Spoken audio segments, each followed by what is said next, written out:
Yeah, happy Wine Wednesday. There you go. Cheers. Happy Wine Wednesday. Canadian wine lovers, Carl's Welcome members, everyone. All of you guys across the country, from Halifax to Victoria, all Canadian wine lovers, we are here. Another exciting weeks in the world of Carl's Wine Club. Mira Boucher, wine. how are you doing? Great, because you just handed me this glass. What's in it? We have some pretty interesting wine to taste this week. I'm fascinating by these two little artisan winemaker that we're gonna talk to in a few minutes, because they are in the green room waiting to be right up with us. But Fogolar and Divergence wines, two small projects. And I hope that I'm not coming across the wrong way when I say small. I would say small in terms of production, but big in terms of quality, values, but in terms also of authenticity. So so what you have in your glass, it's the 2019 Fogolar Cabernet Franc, and I have here the 2021 Divergence Viognier. These two wines, I want to talk about these two wines a little later on, but there's a couple of other wines are very, very fascinating to me this week. And it's going to be real interesting to chat with Mark Pistor and Jeff. I will let you repeat the last name properly, Mira, because with my French accent, I don't want to butcher it like I usually do, unless if it's Smith or Adams or something. So I'll let you pronounce it first. So I don't butcher. Moote? We'll find out in a minute if I got that right. There you go. There you go. Yes. So I just want a little bit in French. I want to welcome un beau bonjour à tout le monde en français, à tous nos amateurs de vin francophones de tout le monde à travers le pays. C'est une semaine spéciale cette semaine parce qu'on présente deux différents producteurs dans la même promotion. On a les vins de Fogolar et les vins de Divergence. Deux petits producteurs de la région de Niagara qui font des vins exceptionnels, de valeur exceptionnelle, mais aussi de précision, aussi de réflexion de terroir qui sont quand même très fascinantes. Donc, on a Jeff et Marc en direct avec nous. Ils vont nous joindre dans quelques instants pour une entrevue.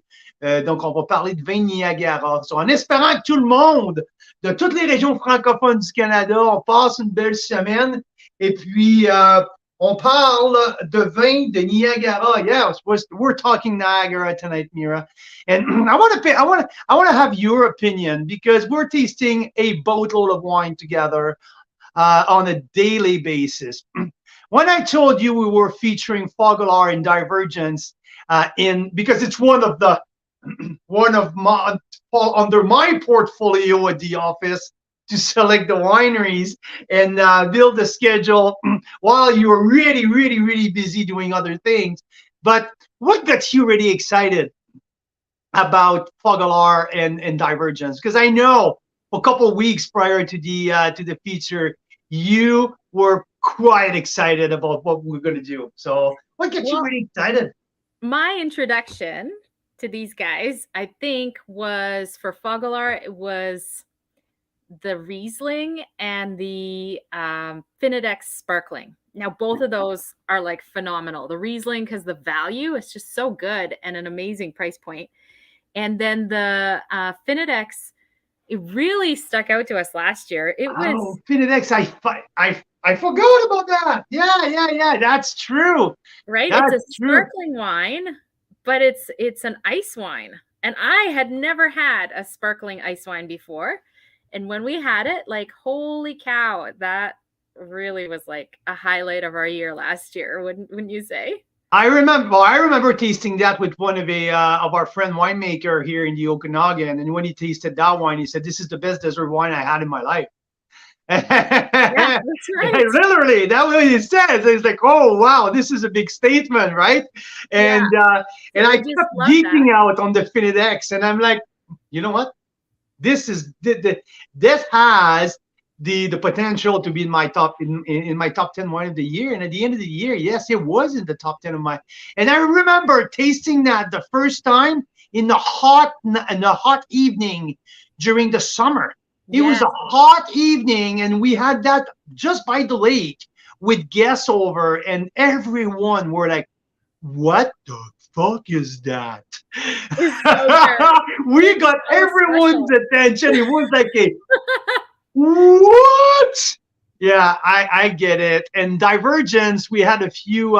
And you know what? To me, on my side, what really excited me with Divergence is to see that movement, especially in Niagara. We're going to talk about it. I want to pick your brain, but the movement, single vineyard, sub-appellation designation, it's growing so much right now. And seeing Jeff, small batch wine, but highlighting some of the top single vineyard, like it takes me back to what Thomas Batchelder do, or Ilya Senchuk, with like really like sub-appellation vineyard specific. So it's really cool. And to be honest, that Viognier, we don't see a whole lot of great view, especially from the eastern part of the country. This hit the spot big freaking time. So yeah. Yeah, so that's my highlight too for Divergence. When we were introduced to them, I think it was they work together, right? Like they'll talk about this a little more, but they work together under one roof at a place called Collab Wine and Beverage. And so at one point someone from Collab said, "Oh, you should also try Divergence." So we did, and that was what stuck out to me. It was the Viognier, but also their Sauve Blanc, because I have a soft spot for Sauvignon Blanc, and I loved it. So yeah, we just were like, wow. So these guys are doing some really exceptional wines, and it's really rare stuff. Like I doubt that outside of this feature, many of our members in Western Canada, I don't know if they'd ever hear about or have access to these wines. So I think it's really special that we get to discover them. Hey guys.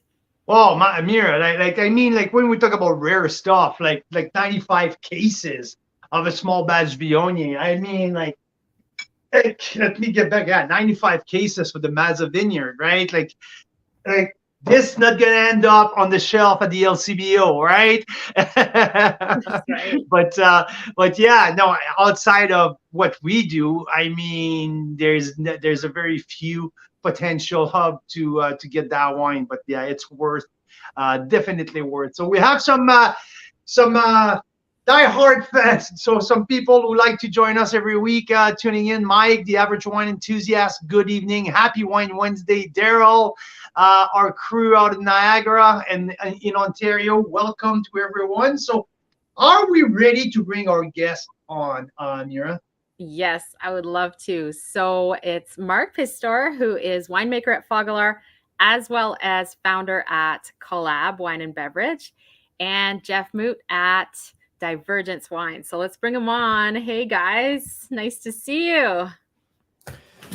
Hey guys. Hey guys, how's it going? Pretty awesome. I don't want to jump all over Jeff there, but thanks for having us on. Really exciting to talk about this. Thanks for all the kind words up front. Yeah, I think you guys had mentioned how much you like the finite sparkling Riesling, and then just to hear you talk about it again, that's great. So awesome to be part of this. Now you get the insider story of what it was really like when we opened that wine. We were all like, wow. You know, there's one thing we'll learn, like there is no, we don't make any beep on top of our bleep around here. So I like to tell stuff exactly how they are. It was fucking awesome. I'll tell you one thing.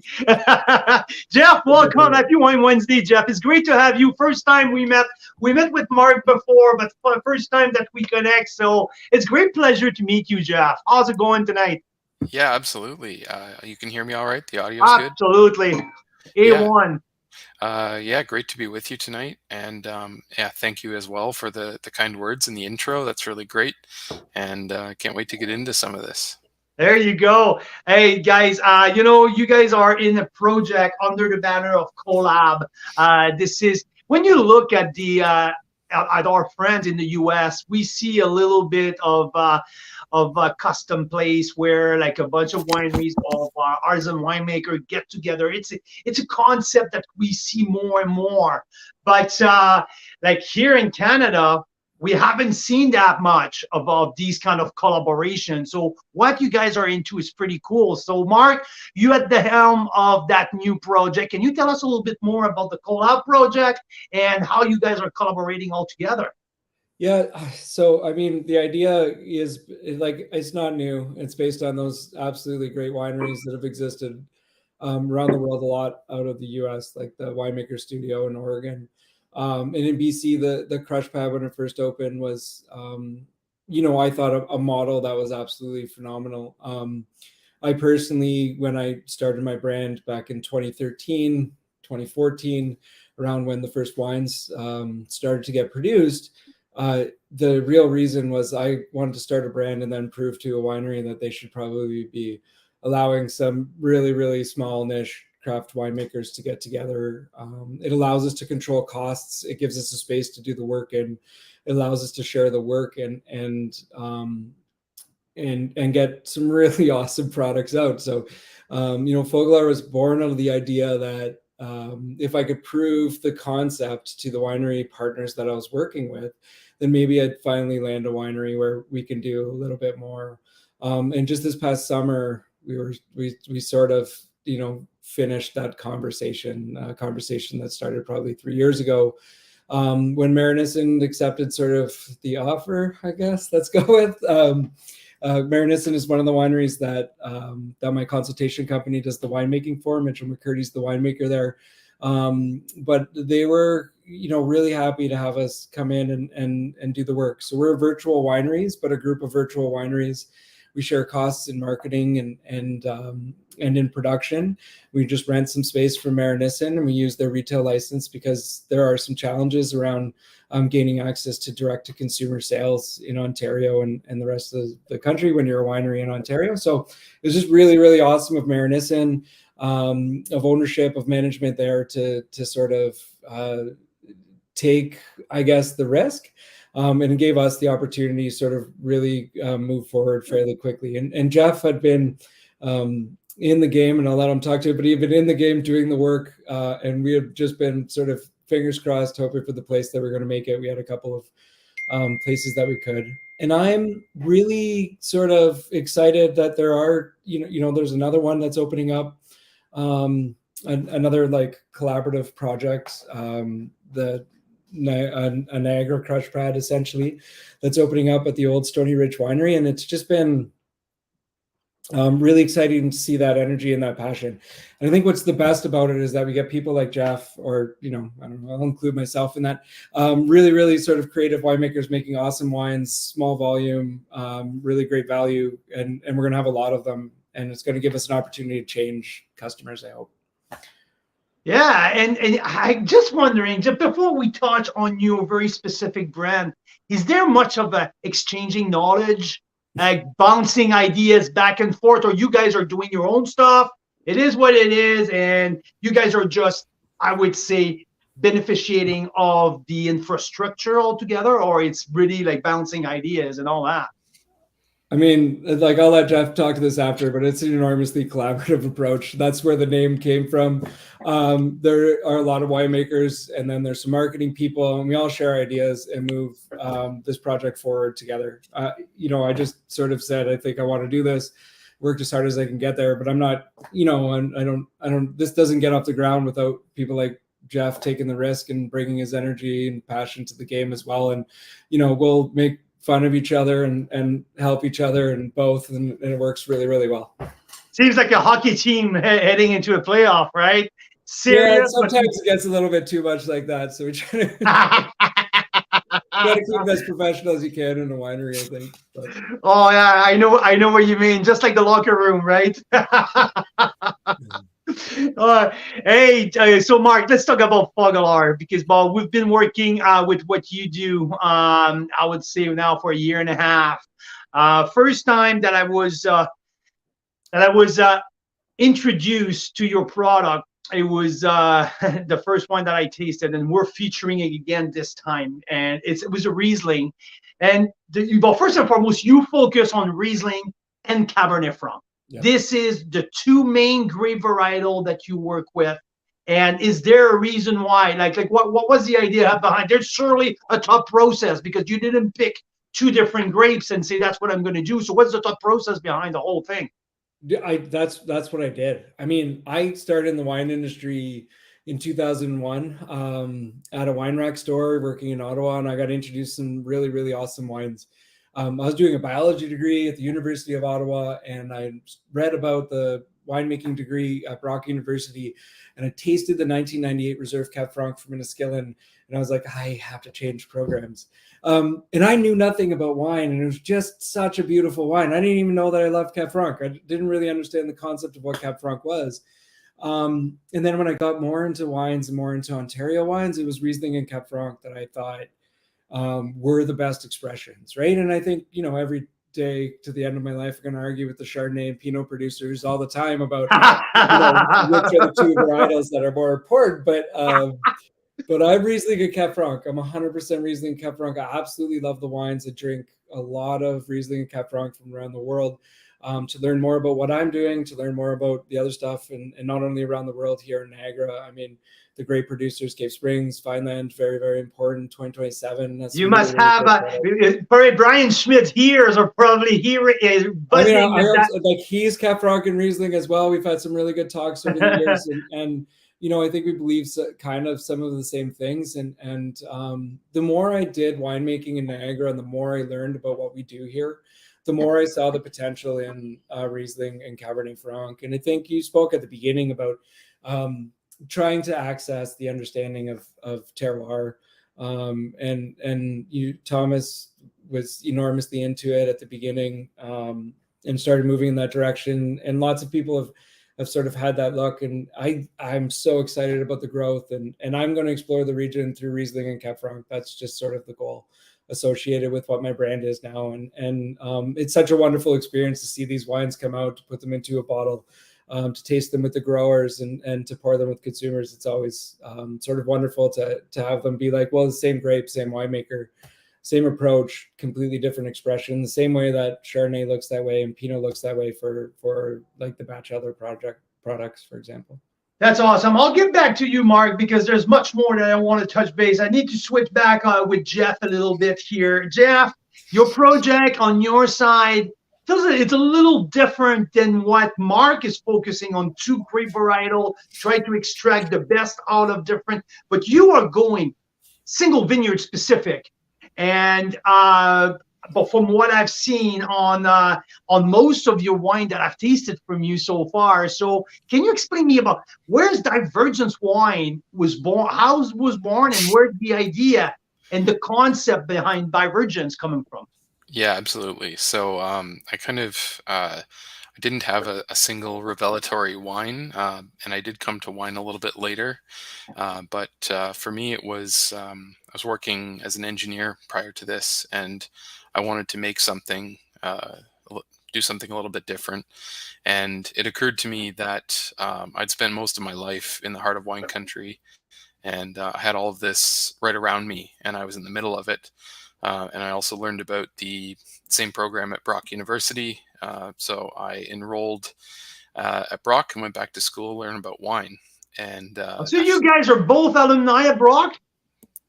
Wow, yes. We should charge Brock a sponsor for the show tonight. Geez, I'm missing out on sponsorship here. Sorry, Jeff, keep going. It's okay. No, absolutely. So actually, I met Mark when I was taking the program at Brock. He was teaching one of my third-year courses. And that's how we came to know each other. So over the next few years, I worked around the Niagara wine industry before deciding I wanted to start a project of my own. And I wanted to start something where I could make the wines I wanted to make and be free from maybe the marketing department or what different people wanted me to make. I wanted to make wines that I wanted to make and that I thought people would really connect with. And so that's where I kind of reconnected with Mark and the Collab project that he was starting right around the same time. And so the timing was really excellent. I started making some wines in 2020 for Divergence, and the first wines were a couple small batches of sparkling wine. And so we'll get back to that maybe in a little bit, but sparkling wine is at least the first focus of this brand, maybe not the main one in terms of the products that are currently available, but it is going to be, and that is the plan.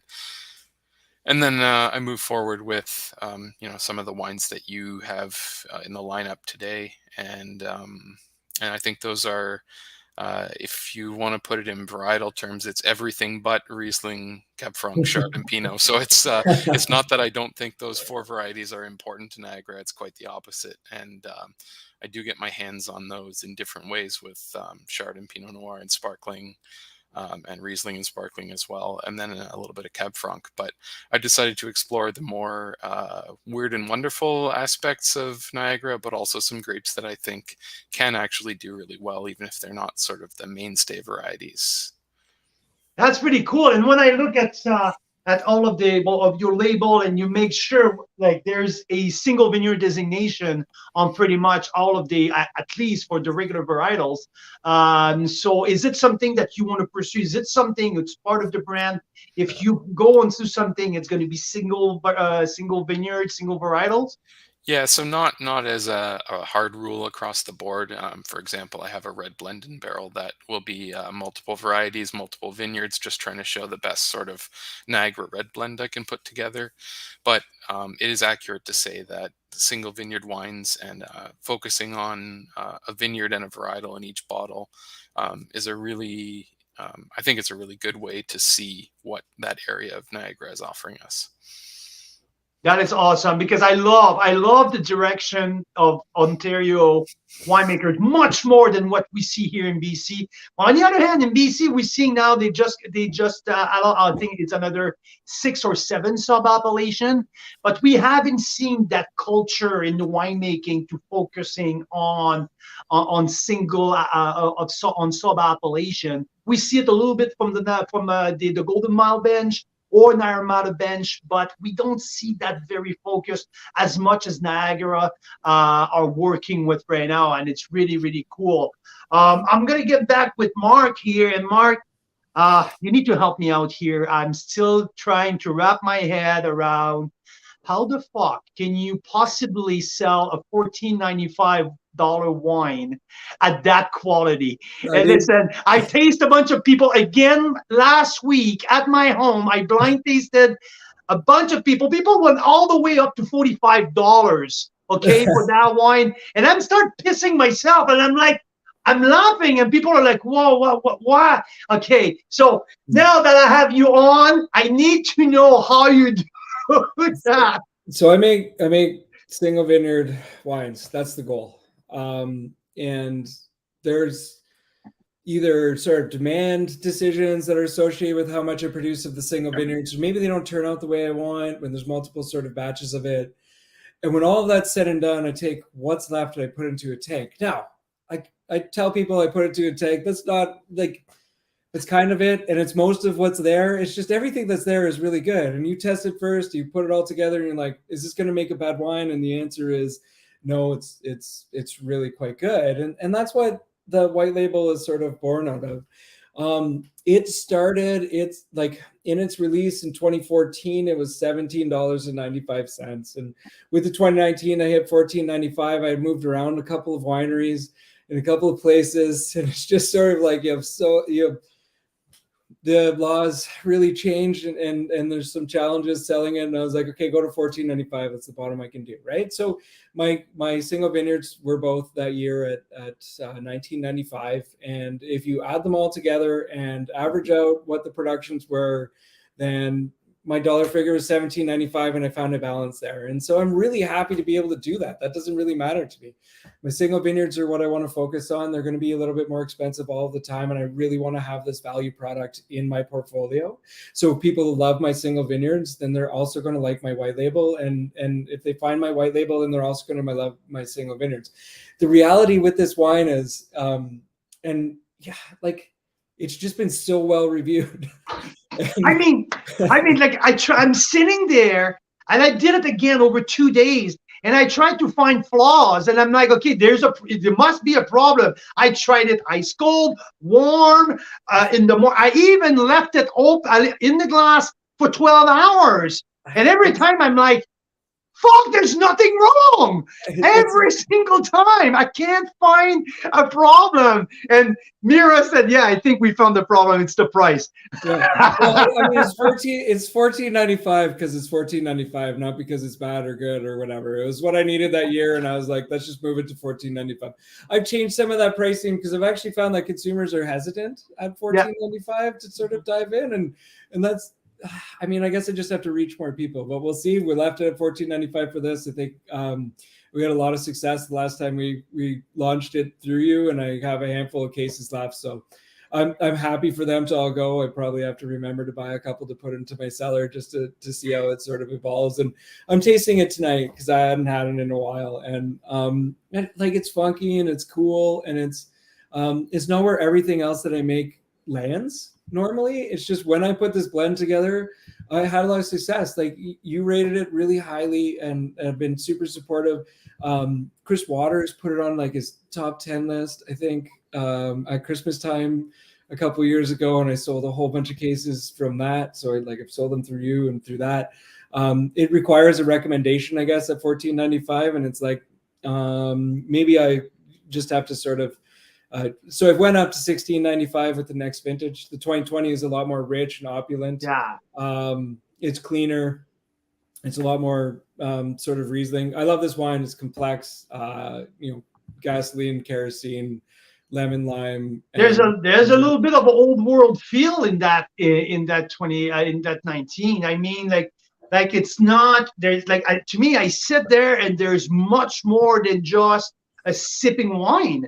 That's what, and to be honest, I dissected with one of our winemaker. We're a really good friend here. He lives nearby, and we're bouncing it. It's like, you know what? There's much more complexity that we can expect for that price point, and that's why it's kind of like, wow, okay. It's a blend of two, $20 Rieslings, but it's a blend of Hughes Vineyard and of Hank Vineyard, and they're both like, one's a Lincoln Lakeshore.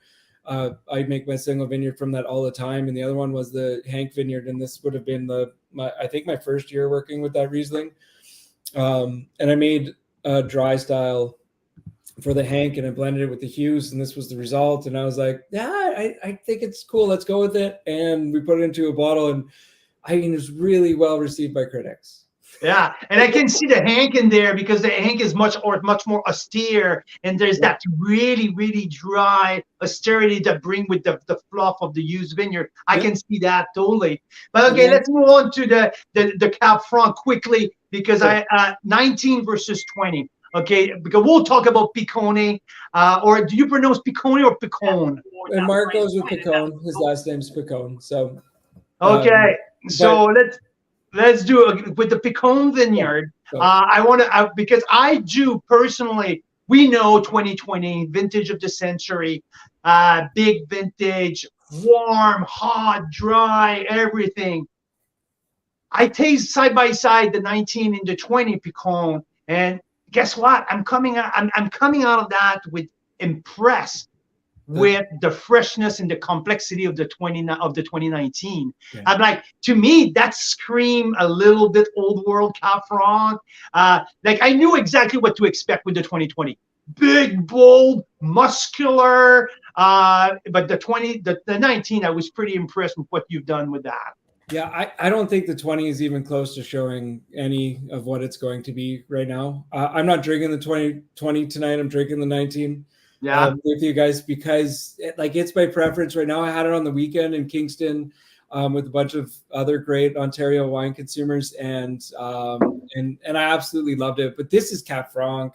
The 2020 is the best Cab Franc that we can do, but this is the expression of Cab Franc that I absolutely love. 19 was a great vintage, 17 was another great vintage. My best vintages in terms of what are in the bottle are probably 16 and 20.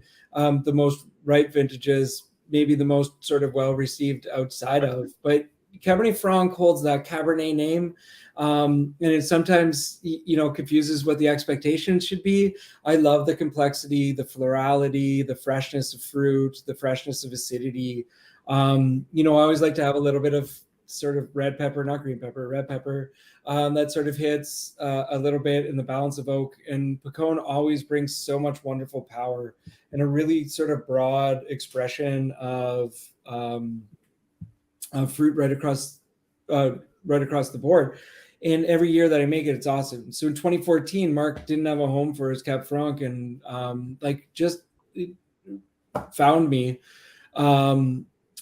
through a couple of connections. I had never met him before, and he said, "I have some Cab Franc. Do you want it?" And I said yes. And it's been awesome. It's like, to work with this fruit is so exciting, and it really started my journey when I first started doing Fogolar. It was Riesling and Cab Franc was going to be the focus, but I really wanted to make value-based wines.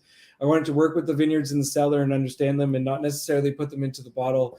And almost from day one, working with Picon, it was like, no, this needs its own bottling. It needs to start showing its expression. And then I had worked in the back, like in my previous winemaking with the stuff from Openlander Vineyard, which is my second single vineyard that's sort of in the group, and done that a bunch of years. And a couple of years ago, I said, okay, I need to set myself up.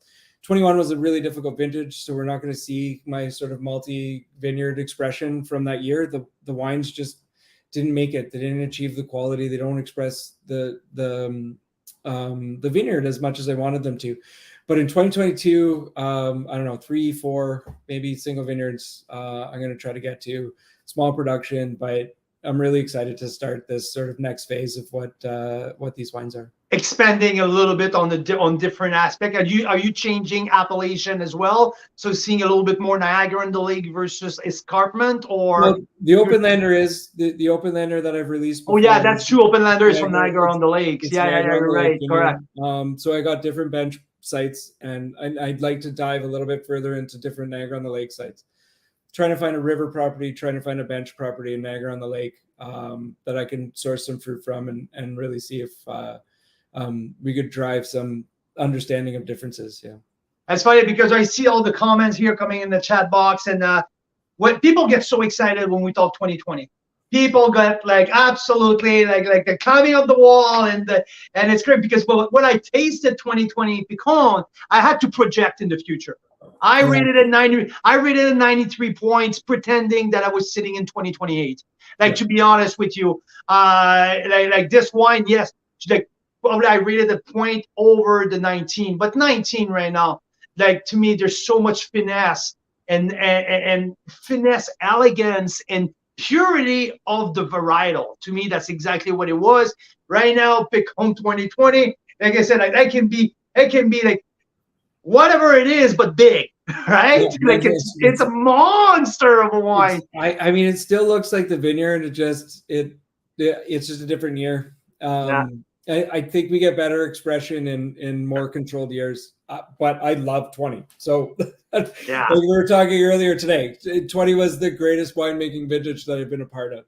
And that doesn't mean that you necessarily made all of the best wines, but they're showy and wonderful, and they'll last for years. And I'm really excited to see them in their future. I spent 20 years in the international wines. 2020 is the Robert Parker type of vintage, you know, like where like Parker used to like these big juicy Cali Cab on big hot vintage. There's the one you get 98, 90, 99 points, right? Jeff, so let's talk a little bit more about your winemaking philosophy, because to work with single vineyard and going, it needs, sorry, like, excuse my language, but you need some balls to go source some Viognier at early stage of your brand, saying, you know what, I'm going to get some Viognier single vineyard, and I'm going to show you guys what can we do with that. And excuse me, the result has been pretty darn cool. And I was not the only one who liked it really, really much, because I was searching a little bit after it early this week, and I found that you met with Rick Van Sickle. Rick is very well known, and like has a beautiful following. He's been writing about wines for decades. And so Rick gave it the exact same score that I did at 92 points. So wow. I mean, what's your philosophy when you like before starting and getting the wine and getting the grapes? Yeah, so you kind of nailed the I guess the story of Viognier is as a part of my early days in this brand was a little bit accidental, and it's what it comes down to is opportunity and the fact that I love Viognier wines so much. So I was actually standing in a vineyard talking to another winemaker about some Pinot Noir grapes that I was buying to make rosé with, and he mentioned that he had this plot of Viognier committed with no plans to make wine or a specific wine from it, and that it would be available. And I said, in a second, I'll take it. And so I took this vineyard for that vintage.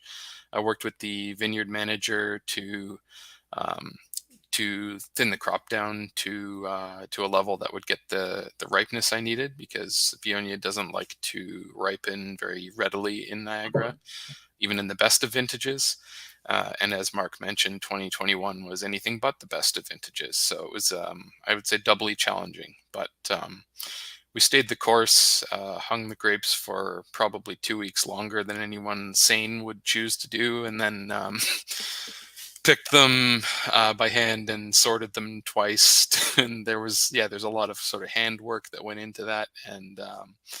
And then the result is the wine that you and others speak so highly of. So I'm really glad you enjoy it, and it satisfies me a great deal to be able to make this wine, and I'm glad that other people enjoy it as much. You know, sometimes when you mention botrytis, people start running and like screaming and botrytis! Oh no, this is the end of the world. And some people will really embrace working with botrytis, because I truly believe that it can bring a big deal of complexity in wines when worked properly with botrytis. 2021 was not the easiest vintage, like you mentioned, so there must be some work to do with the botrytis in these kind of vintage. And when I tasted the wine, I seen these layers of complexity, these layers of texture, where I'm like, okay. And I absolutely expressed that in a really good way. So am I in the right field with my thought process here? Yeah, absolutely. So there was, I would say, a healthy amount of botrytis in the vineyard at the time of harvest, and I was very adamant that that was included in the harvest. I wanted to work with that and have control over control at the sorting table over what stayed in and what didn't. And I think that botrytis does contribute a great deal to the complexity and the characters in this wine. And then it was barrel fermented, and just 4 barrels, and each of them was treated a little bit differently. So there's additional layers of complexity. And as you mentioned earlier, with it being just 95 cases, working with such a small production is both a blessing and a curse, because there's not a lot of room for error. But when it all works out, you can really play around and fine tune the results. That's awesome. What's in your glass tonight? We need to talk a little bit about. I haven't had the chance to taste the sparkling, the Riesling sparkling that you work with. This is in your glass. Do you have Gabriel glass? I do. That's a good eye. Yeah.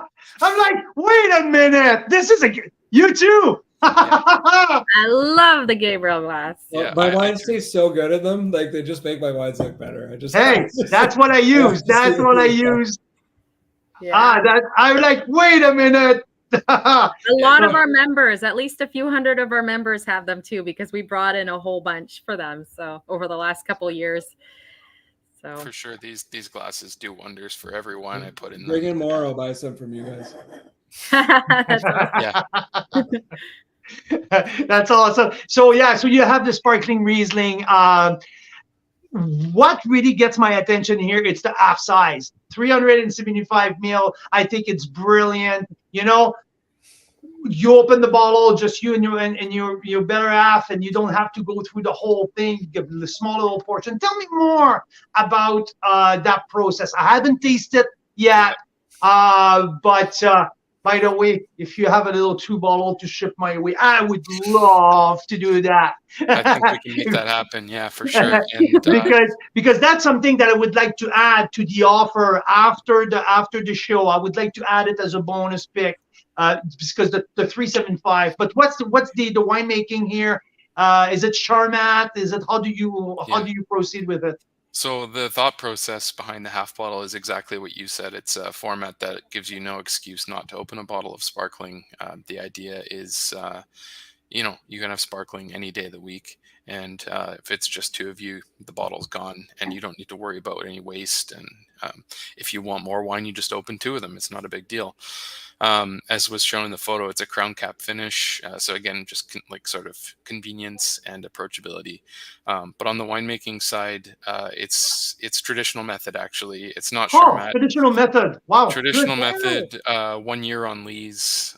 So this was made just as any traditional method wine, the same way I treat Pinot Noir and Chardonnay. So it was whole cluster pressed, fermented to create a base wine, and then secondary fermentation in the bottle before aging for that year. So it doesn't have, because it's only 1 year, there's not a huge amount of complexity from the yeast, or at least it doesn't overpower the fruit, is the idea. I want to keep the Riesling character. I very much want it, in the glass to smell like Riesling, not to smell like autolysis or bread or whatever you might like in your sparkling wines, because I love all those things too. But I want this to smell like Riesling, and I think you guys haven't tasted it yet, so we'll make sure to get it out to you. But Mark can chime in. It very much does smell like Riesling. That's so I mean, I've been wanting to chime in a bunch because I have like a lot more experience in winemaking than Jeff, and I have learned so much from Jeff just working with him for the last couple of years. And we fight all the time where I'm like, you can't do that style, and then he pulls it off. I'm not a huge fan of Riesling and sparkling style, and this wine is like just pure. It's perfect. It's wonderful. It doesn't do the things that I don't like about Riesling sparkling. It was really exciting. He just put down a Sauv Blanc Charmat that I think he's going to beat me on that one as well, because I have the same concerns. No, not Charmat, traditional as well. Wow. In my experience with the winemakers that I've worked with and with the wines that I've worked with personally, he just gets stuff done that I just didn't know existed. It's too much oak in his whites, and they're beautiful and perfect, and all of this stuff where I'm just like, oh, I'm learning a whole new set of things. And I taught him. Mark, you're hitting a point. When I'm reading the taste, I'm reading the technical sheet on the Viognier. I'm like, 25% new. I'm like, oh, and I'm tasting the one. I'm like, no, there's a mistake. There's not 25% new in there. No. And how do you hide that? I mean, like, well, it's not about hiding it, but something about your style. You integrate it. Really well. Yeah, exactly. And like, one thing that I did not agree with Rick and his tasting note when he's like talking about the oily texture, I'm like, no, I didn't find the oily texture, and I think to me that's what I liked about it. Mm-hmm. There was something more a little leaner style and more a bright style of Viognier, and to me that was the cross from the Rhone Valley bringing that Niagara acidity, and I was like, yeah, now I'm connecting with that. So I thought it was brilliant. I mean, just for a second, Jeff, he is so precise in his winemaking, and the work that we do with him requires, it's a lot of extra, but it's the best part of what I do, or what Mitch does at the winery, or Emily, the sort of winemaking team that's there. Is to have the opportunity to sort of experience the successes that we've seen, the Gamay, the Viognier, the sparklings that he's put down. Have you had his other trads yet? It doesn't really matter. Anyways, this brand, all of these wines, they're precise. They're just amazing expressions. I mean, I should be selling his wines, but I buy them all the time. So it's really easy for me to sort of say, I love it, but I think the really important thing is that I did this. I did a lot of winemaking, and then what Collab does and bringing Jeff along, he's just he's changed my mind, and at least how I approach winemaking a lot. So that's funny. Sorry, I'll leave it alone. Jeff should finish off. No, but before, Mark, listen, I taste all the wine side by side, and I read all of my notes, and in every single note there was precision in it. And I'm like, okay, now I'm gonna sound redundant here. And Mira always, because I speak Frenchlish, right? So when I write like it's not pure English. So Mira always copyright what my tasting notes. And she's like, do you mean the same thing in every tasting notes in Divergence? And I'm like, I'm rereading them. I'm like, yeah, it kind of sounds the same in a sense, like precision and freshness and purity of fruit. And I'm like, yeah, but at the end of the day, I think the message really translates throughout every wine. So I don't think I was redundant. I just think it's exactly what you're trying to accomplish there. If like not, you're doing well. Jeff's going to follow up and sort of get a little bit more into that philosophy. That's been the most impressive thing for me, is that his wines are always so precise. And the work that we do in the cellar to get there is a lot. And it's all, you know, sort of like it's his thought, or he's in there doing the work, or whatever it is. And the outcomes are so wonderful that you're just like, yeah, let's do this work. That's what we need to do. Let's just get to that outcome. It's just been awesome to be a part of, to be beside. And the wines that you have, that you've tasted, that we're featuring tonight, they're awesome. They're really, really cool. And we're excited to send you those sparklings. I think they're going to blow you away as well. So that's cool. I can't wait to try that. And I think what we should do, we're working on a new website, guys, that we can keep some offers on the website on a longer term. So maybe that's something we can work. And I'm throwing a bunch of stuff. Mira's watch is looking at me right now. She's like, yeah, you're the wine guy. You're tasting wine. You're doing, but I'm the person in the back end, like doing what you're promising live. And you're leaving me with this pile of work there. I'm like, sorry. I don't mind. There's some real good perks to what we do.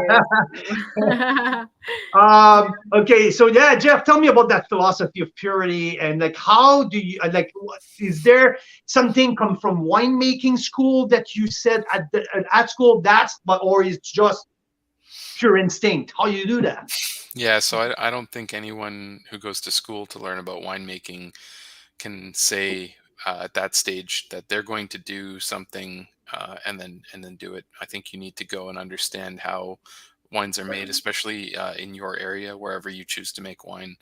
And in my case, it was learning how different people make wines in Niagara, and different ways people were either manipulating the wines or not manipulating the wines, and getting out of the way of the grapes. And I think something that just stuck with me was, regardless of what your choices are on the winemaking side, trying to show the variety first and foremost, and where it comes from.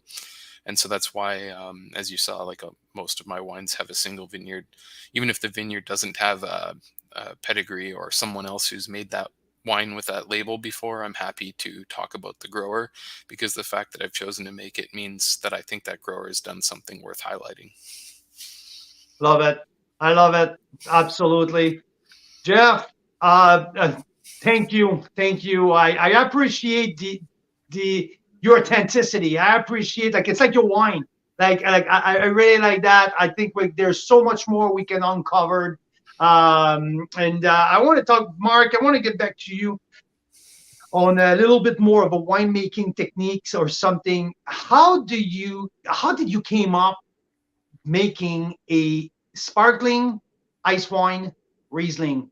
How did where's the idea comes from? Because I'm telling you, like, in terms of texture, in terms of freshness, in terms of like the whole package, I was just blown away for the whole thing. So I don't know.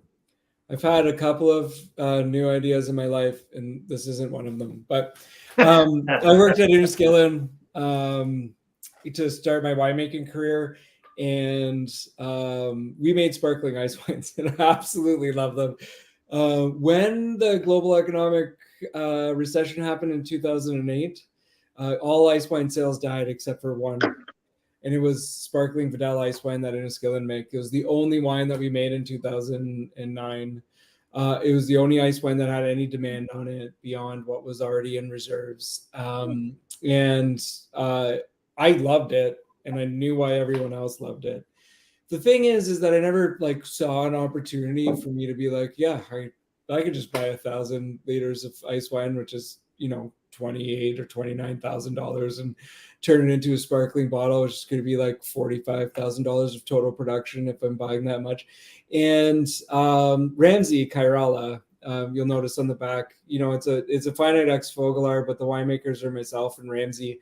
And Ramsey has been a guy that I've worked with since 2014, and we've done a lot of great work together. And when the Riesling came up, I said, do you want to split on this and get to work? And he said, sure. And he did a lot of what the winemaking was in tank, but I had a lot of experience with sparkling ice wines, and it's not hard to make. That's the thing, is that ice wine is so delicious, and when you add bubbles to it, it gets more delicious. And we got great Riesling juice, and it was available, and we just sort of dove in. And I wasn't totally worried about it. It's like a lot of upfront cost. The bottle price on it, I think, is really, really reasonable. And there's a little bit left for us afterwards. The thing that's wonderful about it is that it lasts forever. So I don't mind having it on the shelf. I don't have to go out and force it to happen, because if it's still here in 8 years, it's still going to taste delicious, and maybe even more delicious. And so it's not sort of like a risk for me. So I love that you guys love it. I liked hitting number 9 on that list, and that was really, really sort of exciting for me. It's relatively rare, like not everybody does it, but I started a small project with Ramsey and Morrow from Ridge Point Wines, and Sharon, who works with Niagara Cellars, and we all invested in a sparkling bottling operation. And so it was sort of like all of a sudden now this became easier to do. Otherwise I would do it more often, and we do it at Marinissen. We have a Vidal sparkling ice wine that we release whenever we're running out now as well, and customers really love it. It's a great expression of ice wine. I'm a purist when it comes to ice wine, but even Inniskillen did sparkling, so I feel like I had the opportunity to sneak that in. We did sparkling at Inniskillen as well, and I love ice wine as the wine that it is, and it's always going to be my favorite. But sparkling ice wine is like the perfect treat, I think, almost all. Oh, it's amazing. And it's not as like sweet and heavy as some ice wine. So that's why normally like we don't stock That's ice the wine. Riesling. That's the varietal. I think So to me, like varietal? the No, Vidal and but the Vidal and Riesling is two different worlds. But bubbles are so important in these. When we send out that, we'll send you the Marinissen Vidal sparkling too. You guys could try it. Ah, that'd be Yeah, amazing. the Riesling is a better varietal for it, I think, 100%. But I mean, there's some price and production differences between those two, and I love the opulence of Vidal. And every time people are like, "No, Riesling's the better," I'm like, "Yeah, maybe," but I love the opulence of Vidal. I'm like, if you're gonna have ice wine, it might as well be Vidal, because it's the most ridiculous thing, and a lot of people disagree with me, but I'm pretty intensely on the Vidal side, so we do that at Marinissen. This was just an opportunity and a wine style that I really, really wanted to make. That's why it's finite. That's why it's part of that group. So the finite line is like more like one-offs. You're not going to see them every year. I'm not going to be focusing on them. Will I do another sparkling? Maybe, but probably it'll be Cat Drunk. But like, we're not going to go back and do it again. And that's what that brand is about. It's like winemaking opportunities that don't fit into the regular stuff that I do. So, or that don't fit the regular expectation for my brand, because there's some level of consistency that I think I have to maintain. And so Finite affords that opportunity. The Riesling sparkling, it's just so fun. It's just an awesome. And it's decadent. It's sensual. It's like there's so much that I can say. I'm gonna start having some text saying stop it, please. But yeah, there's something unique about that. Jeff, last one for you before I let you go. Is anything new and exciting in barrel coming on your side that we can tell our people that watch out? Because now we're introducing Divergence to a completely new demographic of yours. So I hope that I can get these people excited about what's coming up in the future. Is it something you're going to work with Viognier, Sauvignon Blanc, and your core on a regular basis, or something can change? And you mentioned you have a red blend in barrel already. So tell me a little bit more about what's coming up for you, Jeff. Yeah, so I don't think I can say any certainty that Viognier will be around every year. That's an opportunity I'll take when I can get it. The other two wines you're featuring, Sauvignon Blanc and Gamay, are at the heart of my lineup. So I've been making those every year since I started. The 2022 vintage of the Hughes Sauvignon Blanc is just come out of barrel. It's in tank. I'm bottling it in about 3 weeks' time. It's tasting really good, and it is in some ways very similar. It's the same vineyard. It's a very similar winemaking style, but in other ways it couldn't be more different because of the vintages we had. So 2021 was pretty austere and lean, and 2022 was rich and fat, and it's just a huge wine. So I think you can see a lot of the same things, but in a really different sort of vintage expression with that Sauvignon Blanc. And yeah, in terms of what else is coming, Mark already mentioned Sauvignon Blanc in sparkling form. So that'll be just like the Riesling in 375 milliliter. And then loads of other traditional. I have my wife poking me here. And she's saying, yes, it's her favorite varietal, by the way. So, yeah, that one's and by the way, bubbly, it's one of her favorite things. So you're making you're double dipping in some of her stuff. Perfect. So yeah. We'll get a lot of oysters out here, being closer to the coast, and so yeah, it's a favorite of mine too. Both sparkling and Sauvignon Blanc are favorites of mine, so to put them together is it's a treat. And more traditional method sparklings next year. I think I'll be releasing 3 or 4 next year. So it's going to be a big step up in the sparkling line. So really excited for all of those things. That's great. I think I think I have to mention that Jeff's focus is sparkling. He has these amazing table wines. It's just sparklings take a long time to make. And so when he started making his sparklings, he started with he even waited on his tables, and then he started making tables, and we've only seen one actual trad, like really big trad out. The Riesling was your second release, Jeff. Is that correct? Yeah. And I think the best stuff that we're going to see from Divergence, the stuff that he has out is awesome. The best stuff that we're going to see is going to be his sparkling stuff.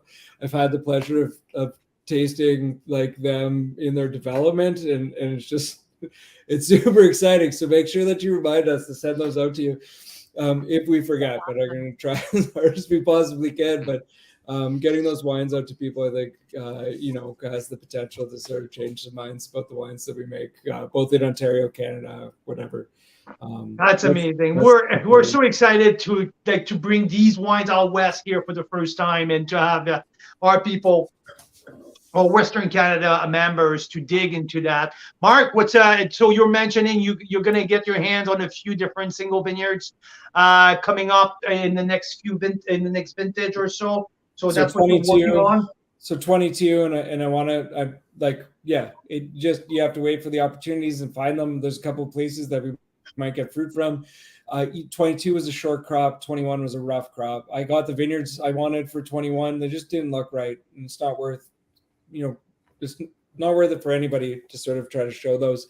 22 was a short crop, so the people that could get me fruit got me some fruit, and there's some really, really cool stuff in the cellar. And so hopefully I'll be able to expand the single vineyards on that. And then 23, if we can avoid frost here in the next, too significant of frost here in the next sort of like month. Yeah. If we can avoid frost here the next month, then I have access to some fruit that I'm super excited to work with. So that'll be the 23s. So we're looking like 2025. 22s in 24, they're perfect Cab Francs. They're so wonderful, soft, and fruity, and really expressive in barrel right now. So I'm really, really looking forward to those. Am I right to classify the 2022 vintage the in between 19 and 20? I mean, that's not bad. I think it's a little better than 19. We still got some fall that was wonderful. Different is still the best. It's not 20 in terms of intensity. It's not 19 in terms of acidity. But aromatically, it's one of the most classic vintages in Niagara that we've had in a long time. Like, everything looks really like it should, and that's really exciting, because you like to put down wines that are really expressive of what you're trying to achieve. And 22 allowed us to do that. It was a lot of work, and it wasn't every vineyard that we harvested because some of them were sort of too variable in terms of their tonnage. But there are some really great stuff in there. Chardonnays are starting to look phenomenal in cellar from 22, and we won't see the majority of those until next year. That's really, really exciting too. So again, it's what Niagara is, and it's a different vintage. We're not gonna be able to have the conversation about consistency, I don't think, ever in my career. So I just we see some wild things out here. Actually, just today they did a press release from our town, Summerland. That's where the BC Wine Authority is actually housed. I don't know if you knew that, Carl. Yes, I sure did. Just a couple minutes from our house, and they're talking about changing the VQA rules out here because of climate change. Because last year, the industry out here was decimated, something like 60% down, I believe. Yeah. From normal. This year, that's actually from the frost we had in December. So this year, crop looks like a 60% damage. So and so we were at that level last year here in Ontario. Yeah. So if not worse, it was short crop, but if you can find the fruit last year, it was just really, really cool. Not a lot of it, which is fine for the little producers. It's a little more challenging for the larger guys, but. And what happened also is the big guys with short crops like that, they go buy pretty much everything, and there's not a whole lot left for the small guys. So that's that's a different problem for a different conversation. But yeah, so I mean, for us, we have a great relationship with a bunch of growers. The Collab project, Marinison, and that worked out really well for us last year. I mean, we all work as hard as we can to maintain those relationships. And because when we're producing small amounts, it's sort of like, can we get 1.5 tons or can we get 2 tons? And they're like, no problem, just come pick it up. And last year I actually bought a trailer just so I could go pick up 2 tons of grapes from a grower if I needed to at short notice. So, fantastic. Hey, you got to do what you got to do, right? And it's so fun.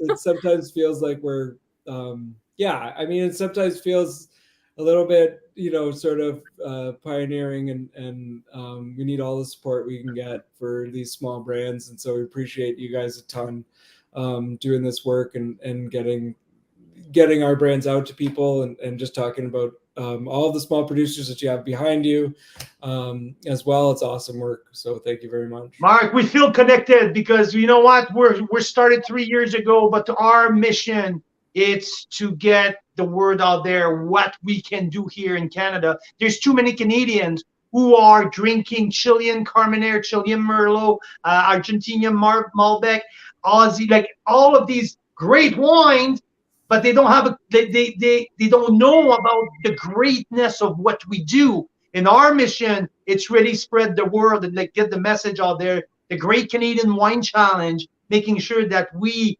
tell our people that we're making great wines here. And you guys, we're glad to have you on our side and to be able to talk about what you guys do. Thanks. Mira, do you have anything for our guys, or should we let them go? 6:05. We always go over. I'm sorry about that. That's my bad. No problem at all. No problem. So great to see you both. Thanks again. And we'll be out in Niagara probably end of August with our members. So hopefully we can stop by. Yeah. I book us for that. I mean, normally you guys hang out at a couple spots, but make sure you include us in where you're going. So we're out of Marinison, and we'll pour your entire crew, whatever you guys want, and show them a good time. So get in touch. Thanks, guys. Jeff, Mark, greatly appreciate. Thanks for the stories, and we'll get back to you tomorrow morning with a nice spreadsheet, and hopefully the list is growing overnight and tomorrow. For the orders from our members. So excited. Thanks so much, you guys. Awesome. We'll see you Have a good night, you guys. Thanks a million. Thank you very much. Again, should I say it again? That's why we love what we do so much. Yeah. But these kind of moments, I can love it. Love these guys. Fucking love it. So amazing. Great. Such great stories. Like there's always, these great stories that you don't know if you just look at the label necessarily. And that's why it's so cool to be able to interview the winemakers and find out more, right? Absolutely, absolutely. Like, yeah. And to me, like, as much, yeah, it's very impressive to make a Riesling of that quality at $14.95. Yeah. And but like, you know, like their philosophy, and see, like, I like, to me, when I taste Divergence wine, I couldn't believe that he's been making wines for just 2 years. I'm like, what? I mean, like, these wines are so well made, are so pure, are so. Well, it's the engineer mentality, I bet, because we've met like a few engineers turned winemakers now, and including my dad. Including your dad, absolutely. What do they do at engineering school to get the? I don't know, but yeah, half of them turned out to be winemaker.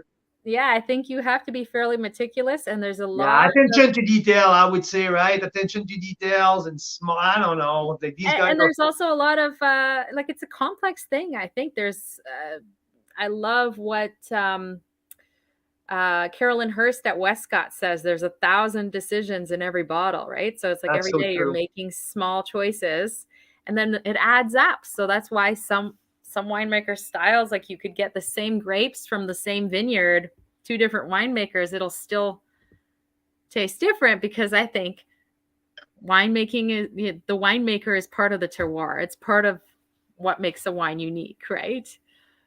Do we are we gonna add the two sparkling bottles for $30? Are we gonna add it to the offer? I think we should. I don't know. Yeah, I think so too. I think like these little half bottle, I think if people want, we'll add them up as a bonus pick. I think it's worth it. Yeah, and you know what I need to do? Remind me in the morning, Carl, because it always, if we do things like that, members that have already ordered get word of it, and then they want more. So I'll just send like an add-on link, because most of these have not left the winery, and even if they have, then we'll make sure you guys get it if you wanted to add it on. So I think it's a great idea. Especially for summer. Like, holy cow, nothing screams more summer than being able to open a half bottle of sparkling, so you don't even feel bad about not consuming the whole sparkling Riesling, like the freshness, the bright acid. Oh man, my mouth is watering. And I think that they said they're gonna send us a bottle to taste. Ooh, that's really exciting. We'll have to I'll have to let you guys know what we think at that time. But it sounds like Jeff is kind of already known for his sparklings, so this is very exciting for us to be able to taste it, and I think it's it's going to be great to have it. To be honest, like after tasting like this Viognier, the Sauv Blanc, I remember I had a rosé this summer. Like all of these wines, like I can't see anything else that he does who is not up to par. So yeah, fantastic wines. Yeah. Awesome. Oh, Karen, you mentioned. Oh man, I forgot to mention that to Mark. The new labels for the Rieslings. Yeah. Do you want me to go grab them? Yeah. Oh, yeah. If you want to, that will be cool to show people. And I have to run after that. I have to go pick up the kids, Gabby at track. So yeah, no, I was talking with Mark about like the new, very focused sub-appellation designation, and I love exactly like the work that Thomas Batchelder and like with Elias Senchuk and many of the Niagara winemaker are now focusing on the sub-appellation and single vineyard designation, and the Fogolar are now. Have put together. They sent me a little example of what they're going to do in terms of packaging, and it's absolutely sick. I love the new. Please, it's a little bit of a Burgundy style, a little bit Burgundian in the sense that if you can see, if you closer, there you go, so you can see the big Lincoln Lake shore, the Grimsby hillside. And smaller at the bottom, Fogolar wine. So highlighting the Burgundy, you'll see Pommard or Chevry Chambertin in big letter, and you'll see the producer small at the bottom. See? Now, Hughes Vineyard, Lincoln Lake Shore. Like, this is absolutely amazing. And there's the last one here with the 20-mile bench, right? So 20-mile bench, Hank Vineyard. Like, I love that. And geez, I wanted to talk to Mark about it. So, but hey, So anyway. those are the higher end Rieslings that we didn't include in this selection because let's face it, if we put like 20 wines, it'll be hard to pick. So we're trying to make it easier for you guys. We didn't include them Absolutely. this time, but those are the ones Mark said if the grapes aren't the quality he wants for those wines, they get into that value Riesling that we do have at $14.95, including tax. And it's outstanding, amazing. So gives you a little glimpse to what those ones are like. And as soon as we open those, hey, Carl, we'll have to let you guys know. You say you don't want easy. Oh, I'm sorry, Daryl. Hey, I don't know if we've told you guys this, but if there's ever a wine that you see on a winery's website or you've heard of, even if they don't have it on the website sometimes, that you were hoping to try, we can always talk to them and add it onto your order when we do a feature. So I know that Vicky's already in on that secret because she's snagged a few things in the past that were not publicly available, that they had, 5 bottles left or something. So yeah, there's always that option, but I'll send you a note, Daryl, about the half bottle sparklings. And if you want to modify or add to your order, just let us know. Perfect. So what an amazing show. I'm so freaking energized right now. That's amazing. Listen, I have to run, but next week we're taking a break. We're taking a break of a feature next week. We have let's say a winery that it's not everyone who have heard of before, from the Niagara bench, who's coming up in a couple of weeks. We're going to feature Foreshadow, nice couple who used to grow for kids, right? Yeah, that's the Foreshadows. So yeah, so it's going to be in 2 weeks, and after that, you guys, we've talked about the rosé master, right? The rosé guy, the best rosé producer in the country, Daniel Bonterin, 7 Direction, the 2 single vineyards. Well, guess what? We're back at it this year, and we're going to be the first in the country to offer to Canadian the Tractor and Vines Pinot Noir Rosé and the Cabernet Franc Rosé for the Bell Ridge.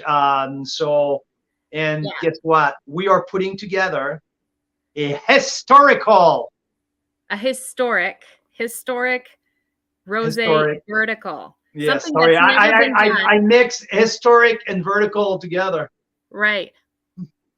Yeah, it works. Never been done in Canada, as far as we know. A rosé vertical going back to what, 2010 or 2011, Carl? 2012. So we have 11 vintages of rosé, single vineyard rosé, single varietals. So yeah. Ship the Tractor and Vines now. Yes. Yeah, Daryl, you'll be the first to know because I'm pretty sure you're in touch with them directly when they come out, I think on Monday, and then we're going to feature them in a couple of weeks. So you'll be able May 14th, the day before I head the plane for Singapore. So yeah. Yeah. So next week we're also hoping to announce some of these dates. The 99% confirmed date for the Tractor and Vines historical rosé vertical. Historic vertical of rosé is going to be July 29th. Am I right, Carl? Yes. We're going to have 18 spots for 11 vintages of rosé.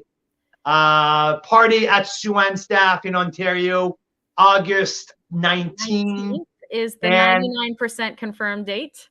And party at De Silva on September long 3rd. Weekend of the long weekend, so the Labor Day long weekend. That one is not 99% confirmed. The Chef Aboul at the kitchen at De Silva is just confirming that. So we're looking at September 3rd. It's a Sunday of the long weekend.